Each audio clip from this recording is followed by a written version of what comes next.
Very good morning to all of you. So today we are just going to study about nutrients in ruminants.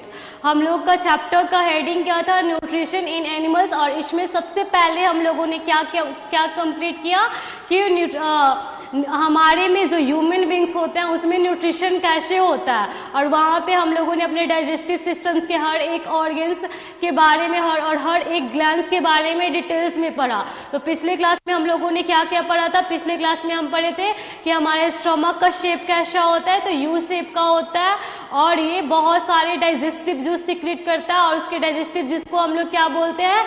Gastric juice. और उसके अंदर हमें क्या क्या मिलता है? तो उसके अंदर हमें HCl मिलता है, पेप्सिन मिलता है, साथ में म्यूकस भी होता है, क्योंकि HCl क्या होता है?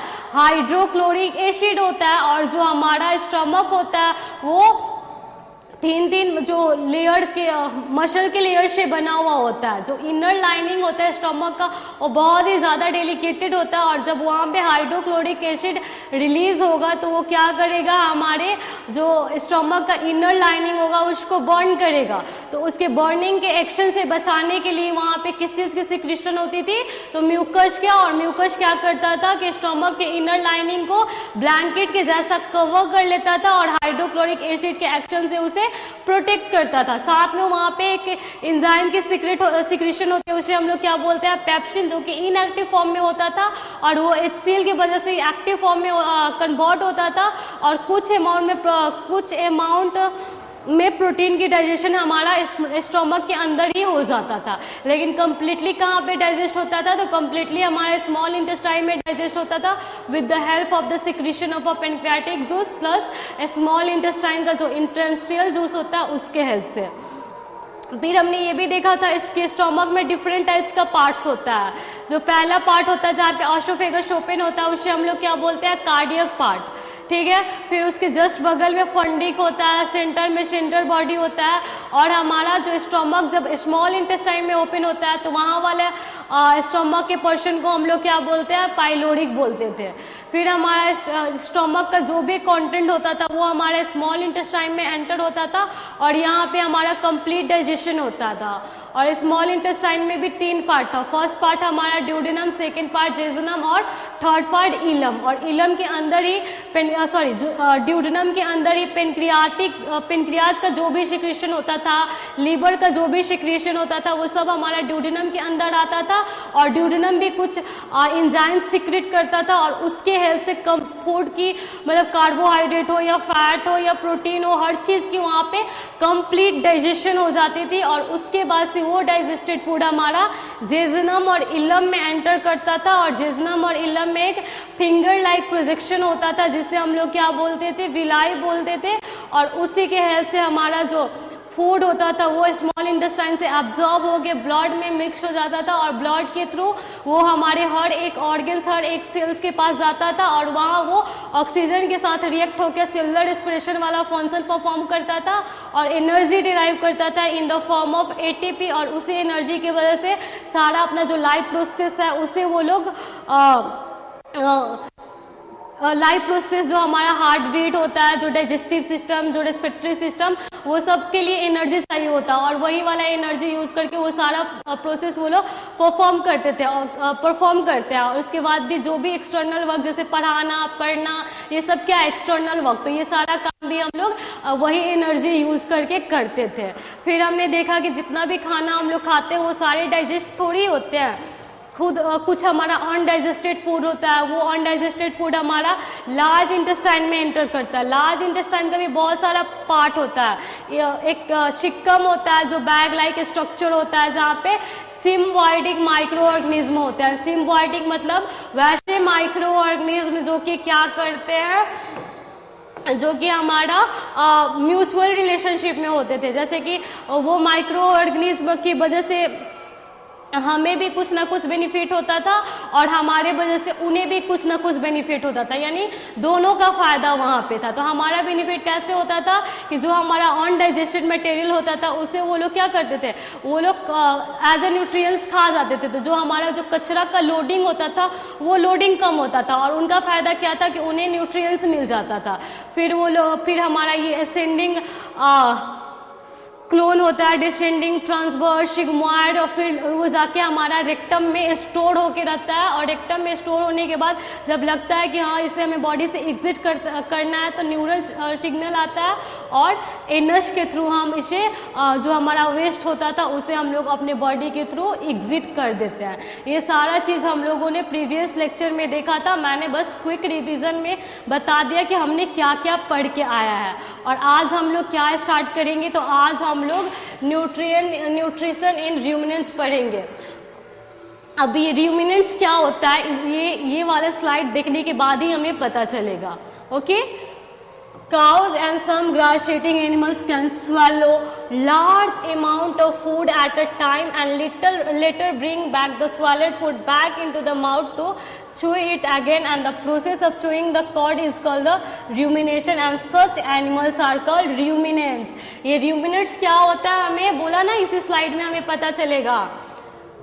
जैसे कि काऊ और भी बहुत सारे ग्रास ईटिंग एनिमल, वैसे एनिमल जो कि ग्रास खाते हैं, वो क्या करते हैं कि बहुत ही कम टाइम में ज़्यादा अमाउंट ऑफ फूड को स्वेलो कर जाते हैं, घोट जाते हैं। जैसे आपने देखा होगा अपने घर में काऊ को, ठीक है, इतना सारा खाना रहता है और 5 मिनट 10 मिनट के अंदर में अगर वो अच्छे से खाते हैं तो 10 मिनट के अंदर वो सारा खाना उनके अंदर चला जाता है ना।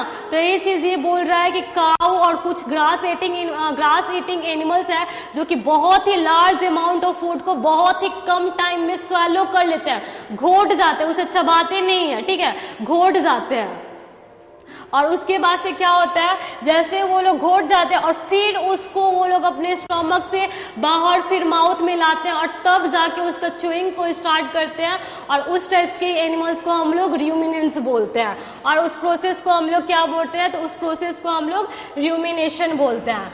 अब हमें पता चला कि रूमिनेंट्स क्या होता है, तो काऊ और ग्रास ईटिंग एनिमल्स जो कि बहुत ही कम टाइम में बहुत सारे खाने को स्वेल कर देती है बिना चबाए हुए और फिर से उसे बाहर लाती है। जैसे वो लोग उन लोग को टाइम मिलता है या फिर खाने के जस्ट बाद वो लोग उसको माउथ में लाता है और फिर से उसको वो लोग च्यूइंग करना स्टार्ट करता है। और इस प्रोसेस को हम लोग रूमिनेशन बोलते हैं। और ये जो एनिमल्स करता है उस एनिमल्स को हम लोग क्या बोलते हैं, रूमिनेंट्स बोलते हैं। जैसे हमने भी घर में देखा होगा कि जैसे काऊ क्या होता है कि बहुत ही कम टाइम में बहुत सारा खाना खा लेती है, लेकिन दिन भर देखना ऐसे उसका मुंह होते रहता है। उसे मतलब वो क्या करती है, तो वो जो खाना जो उसके पेट के अंदर गया हुआ होता है उसे वापस बैक माउथ में लाती है और उसे चबाती है, फिर उसको वापस भेजती है। और उसी टाइप्स के एनिमल्स को हम लोग रूमिनेंट्स बोलते हैं और ये प्रोसेस को हम लोग क्या बोलते हैं, रूमिनेशन बोलते हैं। Got it. नेक्स्ट स्लाइड हमारा क्या है, नेक्स्ट स्लाइड हमारा grass is rich in a cellulose, a carbohydrate which may or other animal and humans cannot digest but can digested by a ruminants। Ruminants कैसा animals होता है, जो grass को खाता है। और ग्रास में सबसे ज़्यादा अमाउंट में हमें क्या मिलता है, तो ग्रास में हमें सबसे ज़्यादा अमाउंट में सेलुलस मिलता है, ठीक है। ग्रास में हमें सबसे ज़्यादा अमाउंट में क्या मिलता है, तो ग्रास में हमें सबसे ज़्यादा अमाउंट में सेलुलस मिलता है। और ये सेलुलस में सबसे ज़्यादा किस टाइप का न्यूट्रिएंट्स होता है, तो इसमें हमारा कार्बोहाइड्रेट होता है। सेलुलस क्या है, हमारा कार्बोहाइड्रेट है। और ये सेलुलस को शायद ही कोई एनिमल या human beings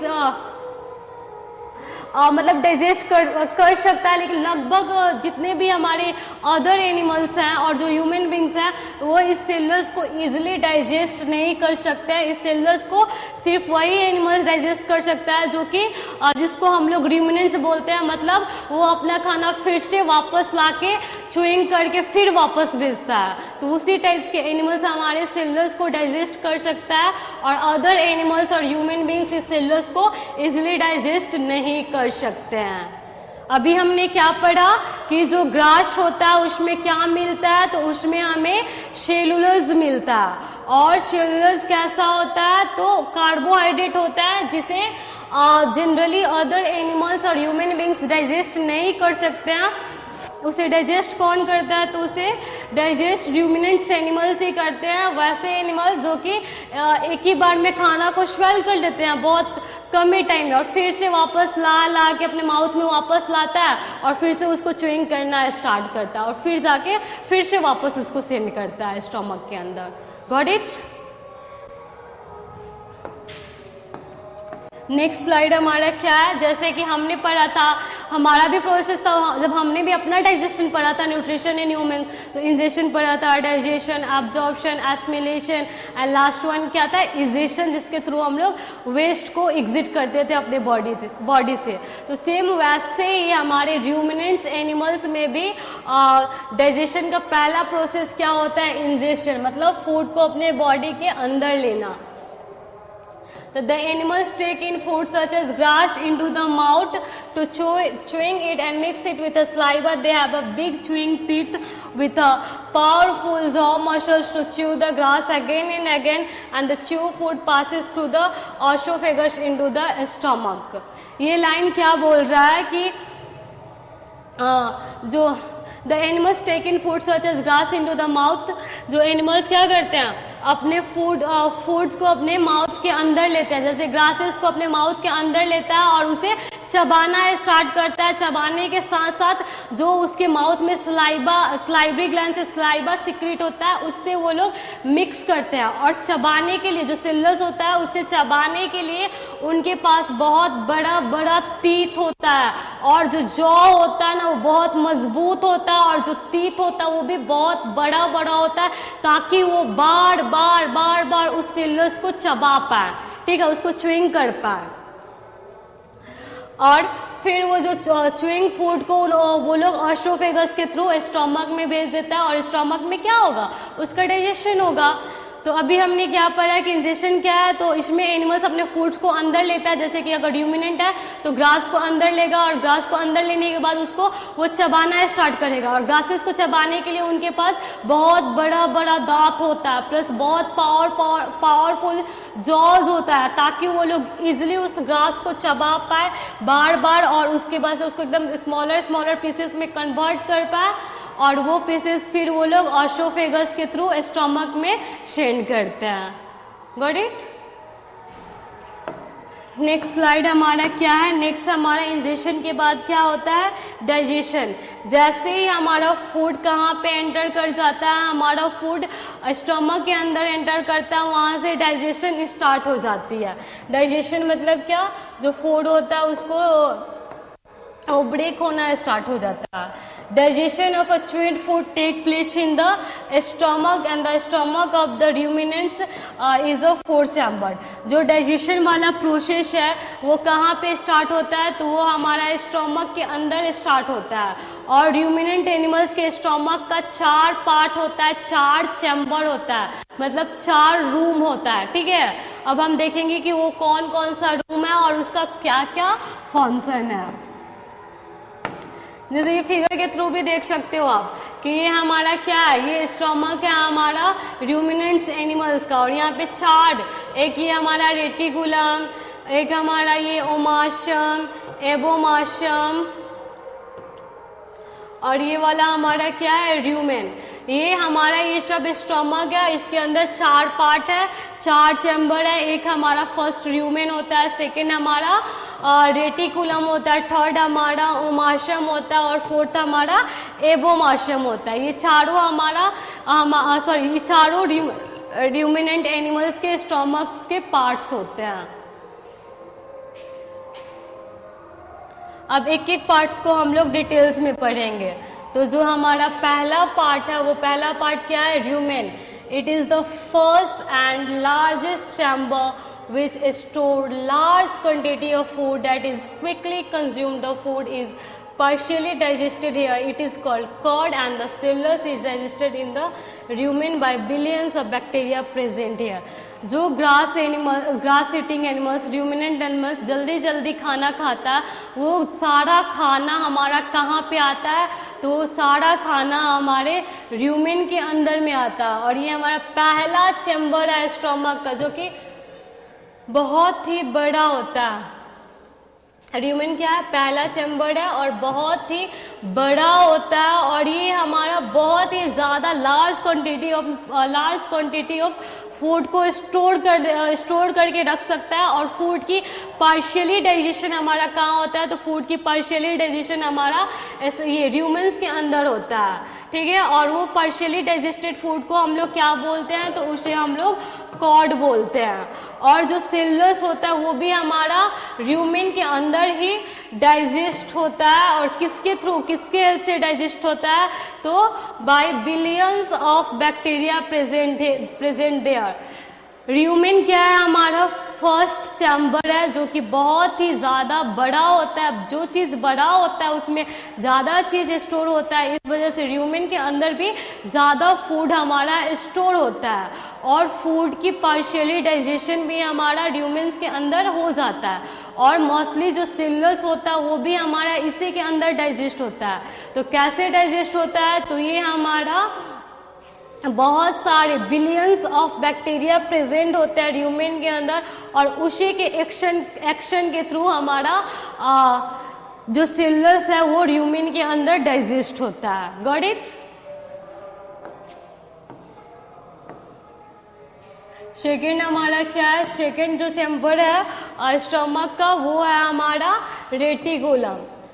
It is the second chamber into which the food enters from the rumen. Here the contents of the both rumen and reticulum mix freely and the curd is brought back to the mouth and re-chewed and re-swallowed. Reticulum क्या है, ये हमारा ruminant animals के stomach का second वाला chamber है। और यहीं पे जो फर्स्ट चैम्बर का जो कंटेंट होता है वो भी हमारा सेकेंड चैम्बर में एंटर करता है और यहाँ पे वो दोनों एकदम फ्रीली एक दूसरे के साथ मिक्स होते हैं और कॉर्ड की फॉर्मेशन करवाते हैं। जो पार्शियली डाइजेस्ट हो जाता है उसे हम लोग कॉर्ड बोल देते हैं। और फिर ये वापस से हमारे माउथ के अंदर र्यूमिनेंट्स एनिमल्स के माउथ के अंदर जाता है और फिर से इसे वो एनिमल्स उसको च्युइंग करता है यानी चबाता है और फिर इसको रीस्वैलोड करता है, तब ये जाके हमारा ओमाशय में एंटर करता है। थर्ड हमारा क्या है, it is the third and smallest chamber of the stomach into which दूसरा color, it is the third and smallest chamber of the stomach into which food passes after chewing. Excess water is absorbed from the food here. ओमाशम जो है हमारा वो stomach का third chamber है और ये सबसे छोटा है। जो र्यूमेन था वो हमारा वो र्यूमिनेंट्स एनिमल्स के स्टोमक का फर्स्ट चैम्बर था और वो सबसे बड़ा चैम्बर था।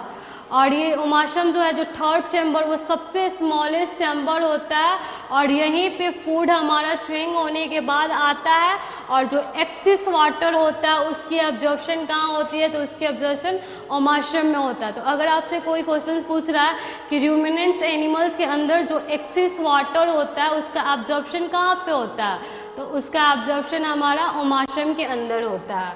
Got it. नेक्स्ट जो हमारा फोर्थ चैम्बर होता है वो क्या है, वो हमारा एबोमाशम है, ठीक है। It is the last chamber of the stomach into which food from the ओमाशम passes. ओमाशम के अंदर जो एक्सेस वाटर होता है फूड का वो एब्जॉर्ब हो जाता है और उसके बाद से वो फूड हमारा कहाँ एंटर करता है, तो वो हमारा एबोमाशम के अंदर एंटर करता है जो कि र्यूमिनेंट एनिमल्स के स्टोमक का फोर्थ चैम्बर होता है। And the wall of the abomasum secrete digestive juice. और जो एबोमाशम वाला जो एबोमाशम जो चैम्बर होता है उसका वॉल बहुत सारे डाइजेस्टिव जूस को सीक्रेट करता है और उसी डाइजेस्टिव जूस की सीक्रेशन के वजह से वहाँ पे र्यूमिनेंट्स एनिमल्स की फूड कंप्लीटली डाइजेस्ट होता है। अभी तक हमने क्या पढ़ा, अभी तक हमने पढ़ा कि जो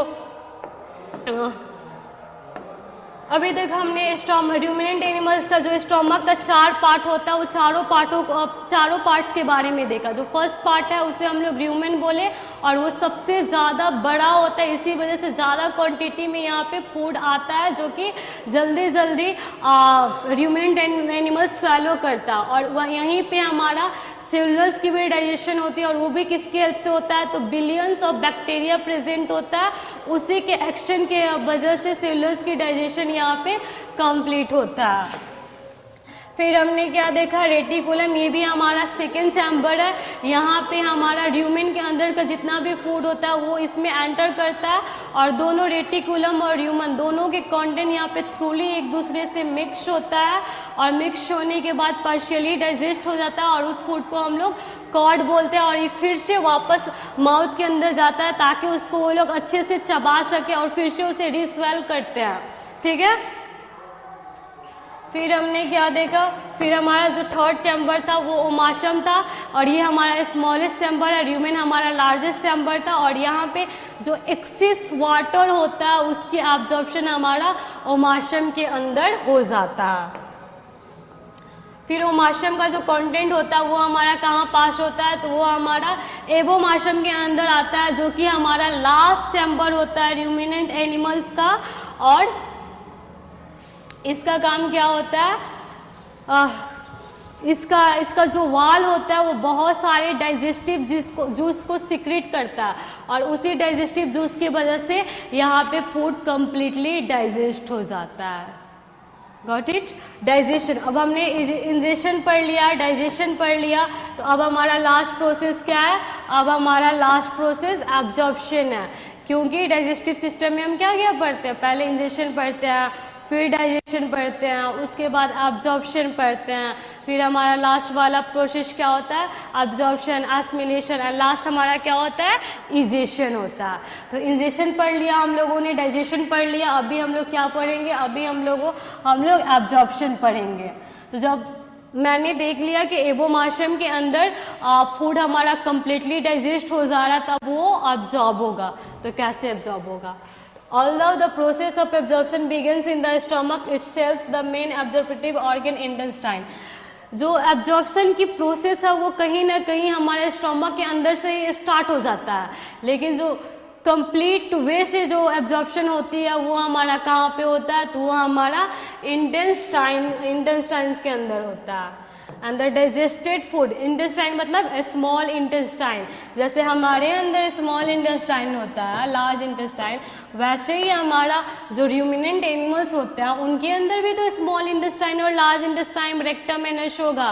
तो स्टमक में मान लो कंप्लीट डाइजेशन हो गए, फिर हमारा डाइजेस्टेड फूड कहाँ पे एंटर करता है, स्मॉल इंटेस्टाइन के अंदर एंटर करता है, और यहीं पे फूड की क्या होती है, एब्जॉर्प्शन होती है।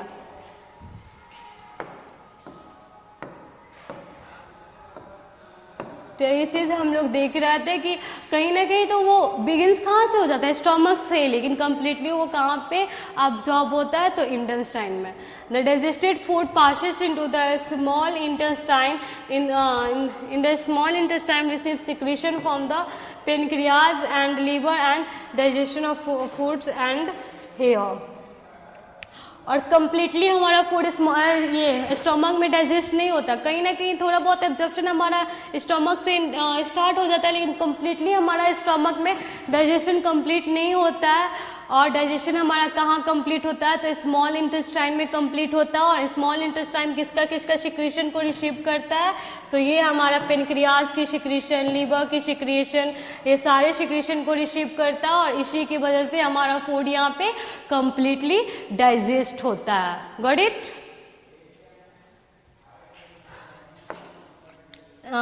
नेक्स्ट स्लाइड क्या है हमारा, अब हम पढ़ेंगे कि एब्जॉर्प्शन कैसे होगा। जब फूड कंप्लीटली डाइजेस्ट हो जाता है उसके बाद से फूड की एब्जॉर्प्शन स्टार्ट होती है। तो अब हम पढ़ेंगे कि एब्जॉर्प्शन कैसे स्टार्ट होगा। तो जैसे ह्यूमन बींग्स में स्मॉल इंटेस्टाइन के अंदर फिंगर लाइक प्रोजेक्शन रहता है जिसे हम लोग विलाई बोलते हैं, सेम वैसे ही हमारा र्यूमिनेंट एनिमल्स के अंदर भी विलाई प्रेजेंट रहता है स्मॉल इंटेस्टाइन के अंदर। और ये विलाई क्यों प्रेजेंट होता है, क्योंकि इस टाइप्स का स्ट्रक्चर होता है।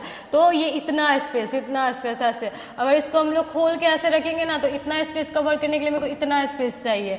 तो मतलब क्या है इसका, कि ये जो फिंगर लाइक प्रोजेक्शन होता है जिसे हम लोग विलाई बोलते हैं, इसकी वजह से क्या होता है, तो सरफेस एरिया बढ़ जाता है फूड की एब्जॉर्प्शन के लिए। Got it.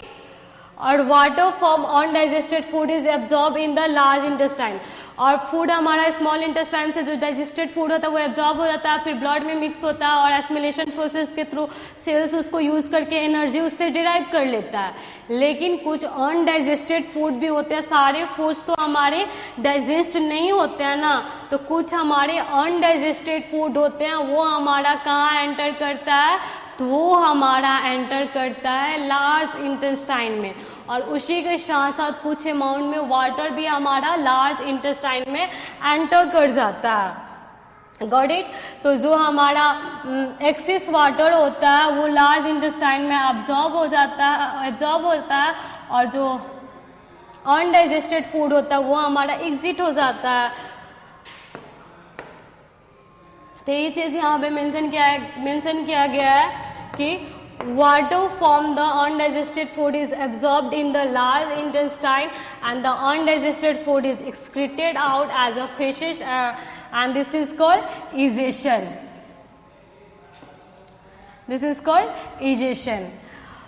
क्या बोला मैंने कि कंप्लीट फूड की डाइजेशन हो गई स्मॉल इंटेस्टाइन में, फिर वहाँ से एब्जॉर्प्शन होना स्टार्ट हुआ, जैसे वो ब्लड में एब्जॉर्ब हुआ वो हर सेल्स के पास जाएगा, उससे एनर्जी निकाली जाएगी और उस प्रोसेस को हम लोग क्या बोल देंगे, एसिमिलेशन। ठीक है, यूजेज ऑफ डाइजेस्टेड फूड वाले प्रोसेस को। उसकी वजह से सारे जो फूड्स होते हैं वो सारे तो डाइजेस्ट नहीं होते हैं, कुछ अनडाइजेस्टेड फूड भी होता है, तो वो हमारा कहाँ एंटर करता है, वो हमारा लार्ज इंटेस्टाइन में एंटर करता है। उसके साथ साथ कुछ वाटर भी, एक्सेस वाटर भी हमारा लार्ज इंटेस्टाइन में इंटर कर जाता है, जिसकी एब्जॉर्प्शन हमारा लार्ज इंटेस्टाइन के अंदर हो जाता है और अनडाइजेस्टेड फूड को हम लोग बॉडी से एग्जिट कर देते हैं in the form of faces, और इस प्रोसेस को हम लोग क्या बोलते हैं, तो इस प्रोसेस को हम लोग इजेशन बोलते हैं। ओके, तो आज इतना ही हमारे चैप्टर में इतना ही दिया हुआ था। आज हमारा सेकेंड चैप्टर भी कंप्लीट हो गया। तो आज हमने क्या पढ़ा, आज हमने पढ़ा कि रूमिनेंट्स में न्यूट्रिशन कैसे होता है। तो रूमिनेंट्स में न्यूट्रिशन कैसे होता है, तो रूमिनेंट्स एनिमल्स कैसे होते हैं, तो जो ग्रास ईटिंग एनिमल्स होते हैं जो कि सीडलेस को खाते हैं, उसी एनिमल्स को हम लोग क्या बोलते हैं, रूमिनेंट एनिमल्स बोलते हैं। क्योंकि ये जो खाना खाते हैं ना, तो वो एक ही टाइम में बहुत सारा स्वेल कर लेते हैं बिना चबाए हुए, और फिर से उसको वापस माउथ में लाते हैं और फिर से उसको चबाना स्टार्ट करते हैं। फिर यहाँ पे हमने देखा था कि इसका 4 पार्ट होता है।